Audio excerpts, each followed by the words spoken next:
Today, we're going to go through 4 steps to getting your first goats. First, get their place ready. Second, know what you want. Third, find a reputable breeder.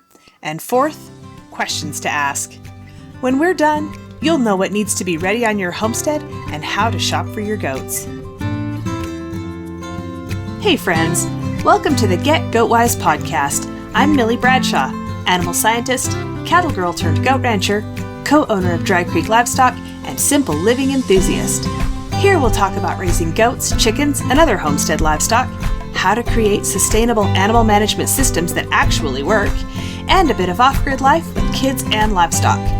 If you're ready to take control of your food supply, raise livestock with confidence, and provide your family with the most nourishing meat, eggs, and dairy available, you're in the right place.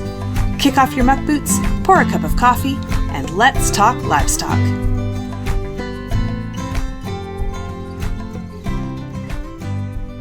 So, you've decided you want goats. Congratulations! I'm so excited for you. Goats are such a fun animal to raise. Let me tell you how we got started in goats. We're a 4-H family. We have been since my daughter was 9 and she got her first hogs. The next year she added lambs, and the next year it was my son's turn to join 4-H. I told him he could pick any animal he wanted, anything except a steer. Well, he chose a goat. I was not thrilled, but it's what he chose, so I started shopping around to try to find a show goat for him. Turns out, show goats are a little harder to find than I thought. After a few failed attempts, I finally found him a goat from a sweet lady who had gotten a bottle baby from a reputable breeder, and she was willing to sell us that bottle baby for him to show in 4-H. He named that baby Dr. Pepper, and Dr. Pepper stole our hearts. He was more of a companion to my son than a show goat. I came home more than once to find the goat in the house, which I was not okay with. But he was learning, and he was growing, and he was having a great first-year experience, so I was really happy with that. We got to county fair, and we had strongly instructed my son to make sure that he looked at the judge a lot. Well, he listened, but instead of checking on his goat every once in a while, he looked at the judge the whole time. So he was walking along the show ring, and his collar came off of Dr. Pepper. Dr. Pepper, being the amazing goat that he was, he just stayed with my son, even though he was walking along with an empty collar. It was so precious. When it came time for the sale, I told my son that he had to finish the project. He had to see this through to the end, so he would have to go ahead and sell Dr. Pepper. He knew that's where this was headed, so he was one step ahead of me. He had gone to our neighbor and another friend and told them both that his mom was making him sell his best friend, and if they bought him at the sale, could he buy him back from them? They got to bidding against each other and bid that goat way up high, and then my son bought it back on the floor price, and Dr. Pepper came home. There isn't much for a weather goat to do around our place, so I told my son that if that goat was staying, he needed a job. Ray got with his sisters and with Grandma, and they figured out that he should become a cart goat. So they bought a harness and a cart, and they trained him to become a cart goat. And for years after that, he was in the 4th of July parade and up and down the streets of town, pulling the cart and making everybody smile. Dr. Pepper isn't with us anymore. He passed away a few years ago. But he will always be the first goat and the beginning of all the goats. And I hope your goat adventure turns out to be a great experience too. All right, let's walk through 4 steps to get prepared and shop for your goats. Step 1. Get their housing goat ready. This will include fence, and your fence needs to be able to contain them and protect them. The most cost-effective fencing that we have found for goats is using a utility panel. It's like a hog panel or a cattle panel, but it has 4x4 squares, so it's a lot smaller. They can't get their heads through it. And they come in 12-foot lengths. You can get those panels and either drive T-posts in the ground and wire them to the posts, or you can wire them to an existing panel that you already have, and then you can move it around easier. But that kind of fencing keeps the goats protected and keeps them in. Another option for fence would be a dog kennel. Not a chain link kennel, but a wire kennel with 2x4 squares. Again, keeps them from putting their head through and keeps them safe. Also, predators can't get through that very easily. Another thing you'll want, especially if they're going to be contained to a small space, is shelter. Now, the shelter doesn't have to be fancy. You can go ahead and do a shelter with a low ceiling because they don't need much height and it'll save you on building expense. The big debate is floor or no floor. When we first got goats, everything I saw said that the shelter needed a floor, that they liked to be up off the ground. Well, there's some problems with that. First of all, if you're not going to clean the shelter regularly, a floor is a bad idea. The urine and the feces collect in the shelter and it gets super smelly and gross, and the ammonia can actually cause pneumonia in the goats. We have found that a shelter without a floor actually functions better for ammonia absorption and ultimately works better for the goats and for their health. You'll need to make sure that they have fresh water available all the time. You'll want to dump that and clean buckets regularly. Also have their feed ready, so have some hay on hand, or if you have pasture, that they will be able to graze. I'm going to mention this now. It won't be critical right off the bat, but it really makes a difference in keeping goats healthy. Mineral.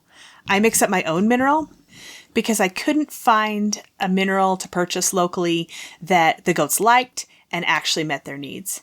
There are many options available for commercially prepared goat mineral, and we'll dive into that deeper in a later episode. For now, if you want to start with just a basic salt like a Redmond salt, that is a really great place to start.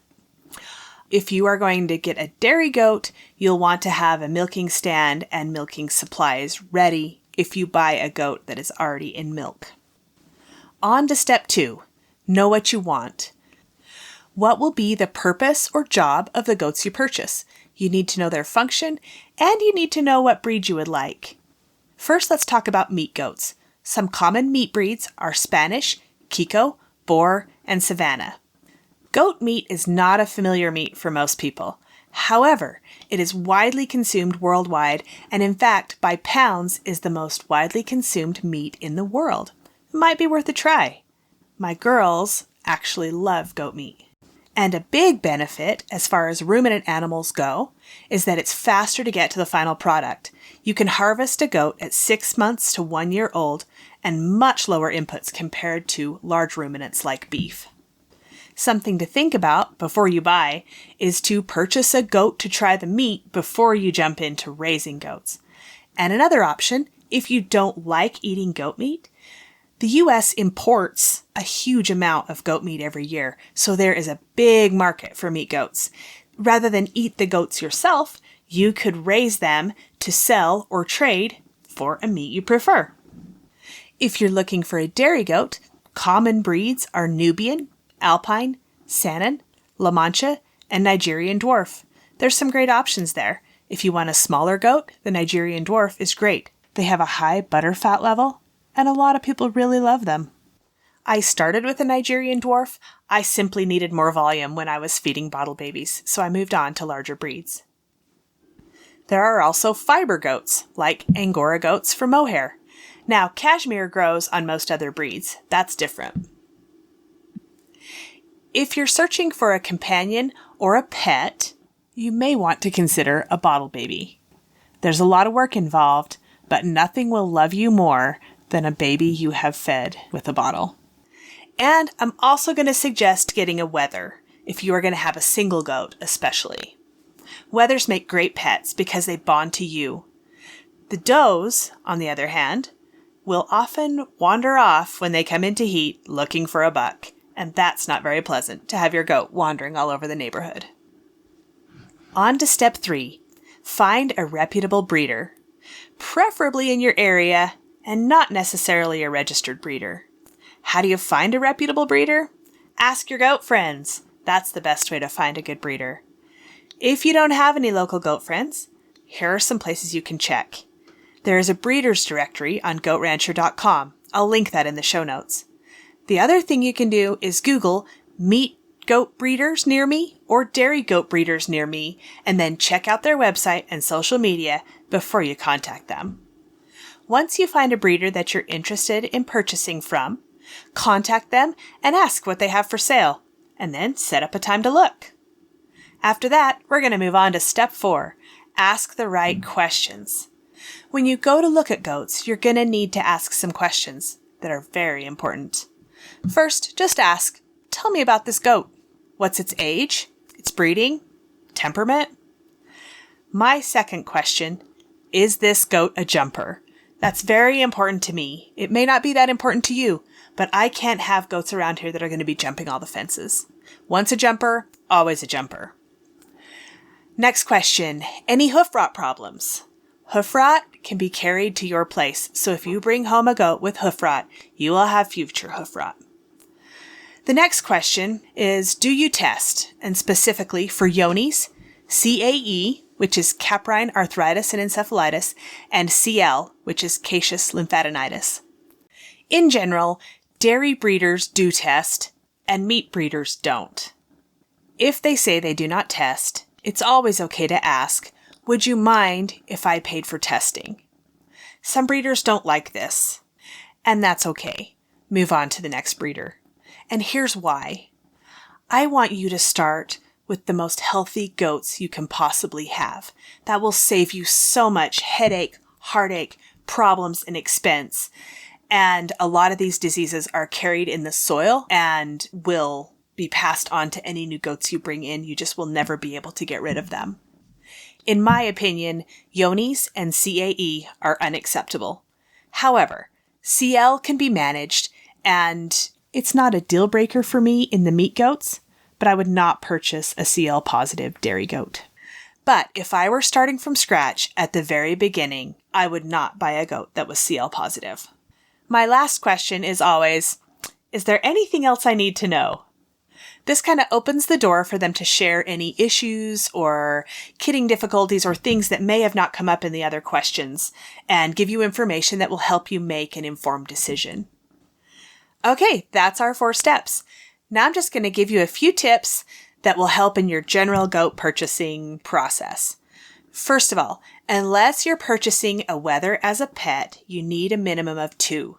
Goats are very social, and if they don't have a companion, they will get depressed and they'll go off feed and they're just not happy. Of course, you want your animals to be happy and healthy, so buy a minimum of 2. A single wether, which is a castrated male, can be all right as long as it gets enough interaction with his people. And a couple things to avoid. In the boar breed, that's BOER, that's a meat goat breed, a very popular meat goat breed, you want to avoid show genetics. Now, no shade to the show people, I am one. That's where we started. However, the show goats have been bred for such a specific purpose that a lot of the maternal and instinctive traits have been bred out of them. So if you have any intention of breeding these goats, you're going to want to search for boar goats that are not from show lines. Another thing to avoid is buying goats at the sale barn. Now, I love my sale barn. It has a purpose. But when you purchase from a sale barn, the odds are very high that you're purchasing somebody else's problem, and the chances are pretty high that it was either an unproductive goat or it was sick. Additionally, a huge number of animals pass through a sale barn in a short amount of time, and any of those animals could be sharing any sickness that they came in with. So, if you want to start with happy, healthy animals, don't get them at the sale barn. For a quick recap, first, get your place goat ready. Second, know what you want. Third, find a reputable breeder. Fourth, ask the right questions. If you start with healthy animals, your likelihood of success and a positive experience is so much higher. The learning curve is steep enough without adding avoidable problems. Take your time and find the right fit for your farm or homestead, and you'll be grateful you did. Hey there, thanks for listening today. I'm so glad you're here. If this episode helped you or encouraged you in some way, share the link with your homesteading friends. And if you really want to help me out, click on over to Apple Podcasts and leave a rating and a review. You can connect with me on Instagram or email, linked in the show notes, and meet me back here soon for more Get Goat Wise.